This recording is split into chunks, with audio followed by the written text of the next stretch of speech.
बांग्लादेश के खिलाफ test series में शानदार जीत खेला के बाद टीम इंडिया अब T20 सीरीज ले उतरत।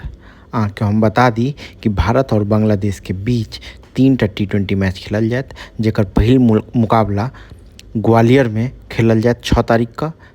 एही तरह से दूसरा मुकाबला 9 तारीख के नई दिल्ली में खेलल जात और आखिरी मुकाबला 12 तारीख के हैदराबाद में खेलल जात। एहि मुकाबला में के बता दी कि सूर्य कुमार यादव एक बार फिर कप्तानी करत नजर आता। उनकर कप्तानी में टीम उतरत और ऐसा पहले उनकर कप्तानी में टीम श्रीलंका के खिलाफ उतरल रहे और सीरीज पर कब्जा जमेने रहत।